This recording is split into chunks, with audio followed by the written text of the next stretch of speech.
അതായിരുന്നു റിസ്ക് ഞങ്ങൾക്ക്. ആ ഷിപ്പിലോട്ട് എടുക്കാനോ അല്ലെങ്കിൽ ക്രൂനെ രക്ഷപ്പെടുത്താൻ സമയത്ത് ഈ ഷിപ്പ് മുമ്പോട്ട് പോകുന്ന സമയത്ത് കണ്ടെയ്നേഴ്സ് ഒക്കെ ഫ്ലോട്ട് ചെയ്തുകൊണ്ടിരിക്കുക. ഈ കണ്ടെയ്നേഴ്സ് സ്റ്റീൽ അയൺ കണ്ടെയ്നേഴ്സ്. അപ്പോൾ ഇങ്ങനെയുള്ള ഈ കണ്ടെയ്നേഴ്സ് ഷിപ്പിന്റെ പ്രൊപ്പല്ലറിൽ അടിച്ച ഈ ഷിപ്പിനും ഈ പോകുന്ന ഷിപ്പിനും അതൊരു നല്ല സ്റ്റേറ്റ് അല്ല, ഡേഞ്ചറസ് സിറ്റുവേഷൻ. സോ പക്ഷേ ഒരു കാൽക്കുലേറ്റഡ് റിസ്ക് എടുത്തിട്ട് അവർ കോംപ്ലക്സ് മാനുവറുകൾ ചെയ്ത് കഴിഞ്ഞിട്ട് അവിടെ എത്തിയിട്ട് ചെയ്യുന്ന it's a great thing which ships. സമുദ്രപ്രഹരിയൊക്കെ ലൊക്കേഷൻ തന്നെ ഉണ്ടല്ലോ അല്ലേ? അതെ അതെ. അതിപ്പം ഈ ഫസ്റ്റത്തെ ഓപ്പറേഷൻ കഴിഞ്ഞാൽ പിന്നെ നമുക്ക് ഈ പൊല്യൂഷൻ റെസ്പോൺസിന്റെ കാര്യത്തിലൊക്കെ ആദ്യം ഫയറിനെ കണ്ടെയ്ൻ ചെയ്യുക. ഫയറിനെ എങ്ങനെയെങ്കിലും കണ്ടെയ്ൻ ചെയ്ത് കഴിഞ്ഞാൽ അറ്റ്ലീസ്റ്റ് ബാക്കിയുള്ള കാര്യങ്ങളൊക്കെ പിന്നെ കൺട്രോളബിൾ ആവും, നമുക്ക് ചെയ്യാൻ പറ്റും. ഷിപ്പ് ഞാൻ പറഞ്ഞ ഷിപ്പ് ഒരു advantage, ship as of now stable ആയിരുന്നു. ഇന്നലെ ലാസ്റ്റ് റിപ്പോർട്ട് കിട്ടിയത് വരെ. ഇപ്പോഴത്തെ എനിക്ക് ലൈവ് ഇല്ല, ഇപ്പോൾ ഈ ഷിപ്സ് എയർക്രാഫ്റ്റ്സ് തിരിച്ചു വരുമ്പോഴേ എനിക്ക് അന്ന് അപ്ഡേറ്റ്സ് കിട്ടത്തുള്ളൂ ഇപ്പോൾ കണ്ടീഷൻ എങ്ങനെയാണ്.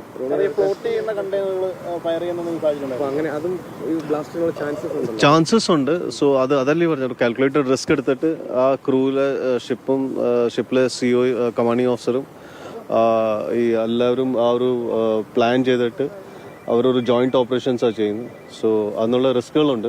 അഡ്വേഴ്സ് കണ്ടീഷൻ പറഞ്ഞാൽ അഡ്വേഴ്സ് കണ്ടീഷൻ എന്ന് പറഞ്ഞാൽ കണ്ടീഷൻ നമ്മുടെ ഫേവറബിളേ അല്ല. പക്ഷേ we are train for working in this. അത് ഡിപ്പെൻഡ് ചെയ്യും നമ്മുടെ ഒരു കാര്യം ഒരു വെള്ളത്തിൽ വീണ്ടും ഫ്ലോട്ട് ചെയ്താൽ അത് ഏത് ഡയറക്ഷനിലോട്ടാണ് പോകുന്നത് ഡിപ്പെൻഡ് ചെയ്യുന്ന വിൻഡ് കറണ്ടിലൊക്കെ. അപ്പോൾ ഇപ്പോൾ കറണ്ട് കൂടുതലാണെങ്കിൽ അത് നമുക്ക് പറയാൻ പറ്റില്ല. ചിലപ്പം ചില കണ്ടെയ്നേഴ്സ് വെള്ളത്തിനടിയിൽ തന്നെ പോകും ബിക്കോസ് ഓഫ് വെയിറ്റ് കാരണം. ഇതിപ്പോൾ പകുതി കണ്ടെയ്നേഴ്സ് ഒക്കെ ആണെങ്കിൽ അത് ബോയിൻസി കണ്ട് ചിലപ്പോൾ അത് ഫ്ലോട്ട് ചെയ്ത് കരയിൽ വരും. അപ്പോൾ അത് നമുക്ക് ക്വാണ്ടിഫൈ ചെയ്യാൻ പറ്റില്ല എത്ര. ബിക്കോസ് ആ സമയത്ത് കറണ്ട് ആ സൈഡിലോട്ടായിരുന്നു.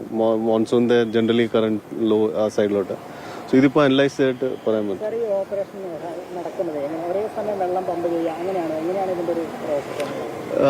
ഈ കോസ്റ്റ് ഗാർഡ് ഷിപ്സിലൊക്കെ ഈ വാട്ടർ ജെറ്റ് ഫയർ ഫൈറ്റിങ്ങിന് വേണ്ടിയുള്ള എക്യുപ്മെന്റ്സ് അവരുടെ അടുത്തുണ്ട്. അവർ ഒരു ഡിസ്റ്റൻസ് മെയിൻറ്റെയിൻ ചെയ്തിട്ട് ഹൈ പ്രഷർ വെള്ളം അതിലോട്ട് അടിക്കാനുള്ള പമ്പ്സ് അവരുടെ അടുത്തുണ്ട്. അപ്പോൾ അത് വെച്ച് അവർ അത് കൂൾ ഡൗൺ ചെയ്യുന്നത്. ഷിപ്പ് ഇല്ലില്ല, കൺട്രോൾ ആയിട്ടില്ല, കണ്ടിന്യൂ. പക്ഷേ ship stable as of now. അതിന് നമുക്ക് കൺഫർമേഷൻ കിട്ടിയിട്ടില്ല. As of no missing. അപ്പോൾ മിസ്സിംഗ് എന്നുള്ള സെർച്ച് നടന്നുകൊണ്ടിരിക്കുക. ഇപ്പോൾ ഷിപ്പിനകത്ത് ആർക്കും പോകാൻ പറ്റിയിട്ടില്ല. ബിക്കോസ് ഈ ഷിപ്പ് കത്തുന്ന കണ്ട ഷിപ്പ് മൊത്തം ഭയങ്കര മോൾട്ടൺ സ്റ്റേറ്റിൽ ചൂടായിരിക്കും. അവിടെ ആർക്കും നിൽക്കാൻ പോലും പറ്റത്തില്ല. അപ്പോൾ ആദ്യം ഷിപ്പിനെ തണുപ്പിച്ച് പെയ്യെ അതൊരു കോസ്റ്റ് ഗാർഡിന്റെ 5 ഷിപ്പും നേവിയുടെ 2 ഷിപ്പുമായിരുന്നു. ഒരു ഷിപ്പ് ഇന്നലെ മംഗലാപുരത്ത് ക്രൂനെ ഹാൻഡ് ഓവർ ചെയ്തു ഷിപ്പ് ഏജന്റിന്. അത് വീണ്ടും തിരിച്ച് ഏരിയയിലോട്ട് പോകും.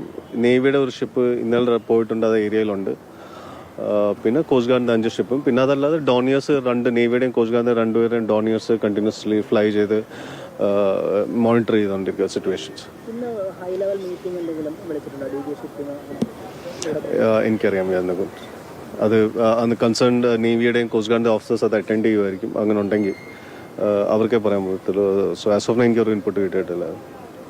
ഈ ഫ്ലോട്ട് ചെയ്യുന്ന കണ്ടെയ്നറുകൾ മറ്റ് ഇപ്പോൾ ഈ ദൗത്യത്തിന് പോയിരിക്കുന്ന ഷിപ്പുകൾക്ക് എന്തെങ്കിലും ഓൾറെഡി ഇങ്ങനൊരു സംഭവം നടക്കുമ്പം ഈ ഒരു NT എന്ന് പറഞ്ഞൊരു